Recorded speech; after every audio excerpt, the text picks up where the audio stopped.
Pada era 1960-an sampai dengan 1990-an, banyak pabrikan percaya kalau mesin V12 naturally aspirated adalah jawaban untuk memenangkan kejuaraan Le Mans. Yang mana dengan 12 silinder dan juga suara yang merdu,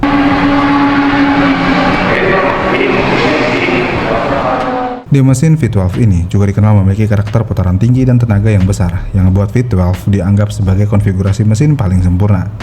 Dan di masa itu, Ferrari, Jaguar, Aston Martin, sampai beberapa prototipe dari berbagai pabrikan juga pernah mengandalkan mesin V12 ini untuk mengejar kemenangan di ajang balap Le Mans. Namun sayangnya realita tidak selalu seindah teori, karena dibalik suara khas dan performanya yang mengagumkan, mesin V12 justru memiliki kelemahan yang perlahan mulai terlihat ketika dipaksa bekerja tanpa henti selama balapan 24 jam. Karena ketika masuk era grup C 3,5 liter pada tahun 91 sampai dengan 93, pada era ini FIA memaksakan aturan mesin 3,5 liter naturally aspirated ala Formula One, yang membuat banyak tim memaksakan mesin F1 V12 berputar sangat tinggi sampai dengan 11.000 RPM lebih, yang akhirnya mesin V12 ini benar-benar kesulitan untuk bertahan sampai 24 jam di RPM setinggi itu. Dan mobil-mobil seperti Jaguar XJR14, Lola T92, sampai dengan Nissan R390 GT1 dan juga BMW V12 LM, mobil-mobil ini yang pada saat itu menggunakan mesin V12 untuk balapan ketahanan masuk dalam golongan mobil yang sangat sering DNF. Bahkan beberapa di antaranya punya durasi kegagalan yang mengenaskan karena mesin V12 ini. Dan salah satu contohnya ada Lola T92/10, yang mana mobil ini menggunakan mesin Judd GV 3,5 liter V12 yang benar-benar menggunakan DNA dari mesin F1. Dan mobil ini balapan di World Sport Car Championship 92 dengan deretan hasil retirement atau DNF akibat kerusakan internal mesin dan gearbox yang tidak sanggup menahan RPM sangat tinggi di mesin V12. Ya, walaupun memang ada mobil lain yang bisa mengungguli balapan ini dengan mesin V12 seperti Ferrari 250 Testarossa, Matra Simca MS670 dan juga McLaren F1 GTR. Tapi dibalik mobil-mobil V12 yang berhasil menaklukkan balapan 24 jam ini, fakta statistika mengatakan kalau DNF untuk mobil V12 memang jauh lebih tinggi dibandingkan mobil bermesin V6 atau V8 pada era yang sama. Dengan demikian muncul satu pertanyaan yang menarik tentang mesin V12 ini terhadap balapan Le Mans. Apakah benar mesin V12 ini memang sangat buruk buat balap ketahanan? Jika dilihat dari teori teknik mesin, V12 sebenarnya merupakan salah satu konfigurasi mesin pembakaran dalam yang paling sempurna yang pernah dibuat oleh manusia, yang mana dengan sudut bank 60 derajat yang ngebuat gaya inersia primer maupun sekunder dapat saling mengisi. Artinya, mesin dapat berputar sangat halus tanpa membutuhkan balance shaft tambahan seperti pada mesin 4 silinder. Karena itulah, Ferrari, Jaguar, Aston Martin, sampai beberapa pabrikan prototipe Le Mans di masa itu sangat menyukai konfigurasi ini. Karena ketika melihat konfigurasi dan teorinya, mesin V12 ini dinilai akan lebih halus yang berarti akan jauh lebih awet dibandingkan mesin konfigurasi lainnya. Tapi seperti yang kita tahu, Le Mans bukanlah balapan biasa, karena selama 24 jam mesin dipaksa bekerja hampir terus-menerus di putaran tinggi. Dan bahkan ketika di era mesin V12 ini sangat sering digunakan, banyak elektronik masih kurang canggih yang harus membantu mesin V12 ini bertahan selama itu, yang ngebuat banyak tim balap yang harus mempertahankan mesin V12 ini hanya pada putaran lebih rendah, yaitu di 8.000 sampai dengan 9.500 RPM aja, walaupun banyak tim lain yang melepas RPM di mesin V12-nya sampai dengan 11.000 RPM. Dan RPM yang dibatasi itu sangat berguna terutama ketika melintasi Mulsanne Strike yang merupakan lintasan lurus hampir 6 km tanpa adanya belokan. Tapi walaupun RPM-nya udah dibatasi ketika berada di jalan lurus panjang itu, disinilah masalah pertama mulai muncul dari mesin V12 ini. Yang mana ketika berada di lintasan lurus dengan RPM yang sangat tinggi, masalah utama dari mesin V12 ini sangat terkenal dengan nama torsional harmonic vibration atau getaran pada kruk as yang sangat brutal. Yang mana banyak orang mengira kalau kruk as itu merupakan komponen yang benar-benar kaku dan juga kuat. Padahal secara teknik, setiap logam memiliki sifat elastis pada putaran tertentu. Di mana ketika kruk as menerima gaya putaran yang sangat besar, logam akan mengalami deformasi kecil sebelum kembali ke bentuk semula. Dalam kondisi mesin konfigurasi lebih kecil, perubahan bentuk tersebut sangat kecil yang ngebuat tidak akan adanya timbul permasalahan. Tapi pada mesin V12 yang memiliki panjang crankshaft jauh lebih besar dibandingkan mesin V8 maupun V6, ketika setiap ledakan pembakaran di dalam silinder sebanyak 12 biji itu memberikan hentakan torsi ke kruk as, hentakan ini terjadi secara bergantian terus-menerus dengan frekuensi yang sangat tinggi, yang membuat jika frekuensi ledakan tersebut bertepatan dengan frekuensi alami getaran crankshaft, maka di titik ini akan terjadi yang namanya resonansi. Dan kalau hal ini sudah terjadi, crankshaft mulai tidak berputar dengan secara seimbang ketika berada di putaran tinggi, yang membuat bagian depan dan belakang kruk as tidak lagi berputar secara benar-benar sinkron. Dan dalam hitungan mikrodetik, kruk as akan seolah-olah berubah menjadi batang karet yang dipelintir berulang kali. Walaupun getaran ini memang tidak terlihat oleh mata manusia, tetapi dampaknya sangat nyata. Yang mana komponen pertama yang menerima akibat dari kegagalan ini adalah main bearing dan connecting rod bearing, yang mana karena bearing dirancang untuk menahan krek as dengan lapisan oli yang sangat tipis, bahkan hanya beberapa mikrometer. Saat crankshaft mulai bergetar secara tidak stabil, lapisan oli tersebut otomatis juga akan melapisi secara sempurna.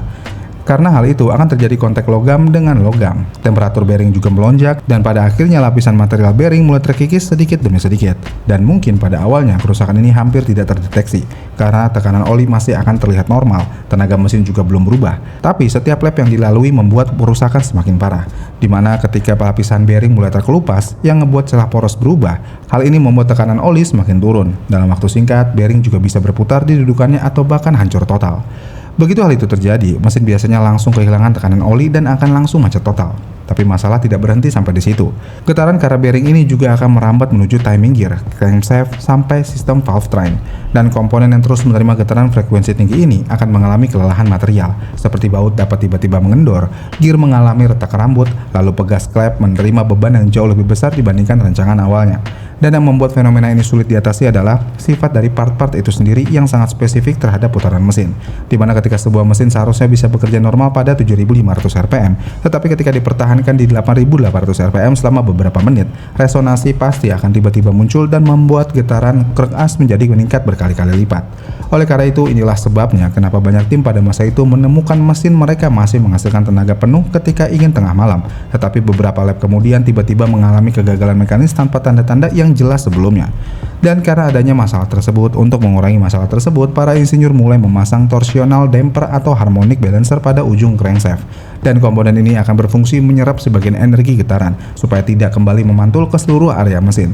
Tapi sayangnya teknologi damper pada era 1960-an sampai 1980-an masih memiliki keterbatasan, karena material karet maupun desain ring saat itu belum secanggih seperti yang ada di era sekarang.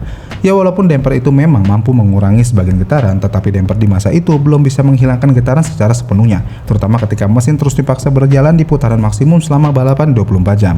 Karena itulah, meskipun secara teori V12 merupakan mesin yang sangat halus dibanding mesin lainnya, tapi dalam kondisi ekstrim seperti Le Mans, hal ini justru memunculkan permasalahan yang tidak ada hentinya. Karena semakin panjang crankshaft yang digunakan untuk menampung 12 silinder, semakin besar juga peluang munculnya getaran yang tidak terlihat, tetapi masih mampu menghancurkan mesin dari dalam.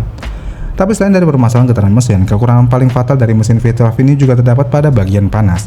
Yang mana seperti yang kita tahu, semua mesin pembakaran dalam pasti akan menghasilkan panas dalam jumlah besar, di mana saat campuran udara dan bahan bakar terbakar di dalam ruang bakar, temperatur di dalam ruang bakar dapat mencapai lebih dari 2000 derajat Celcius.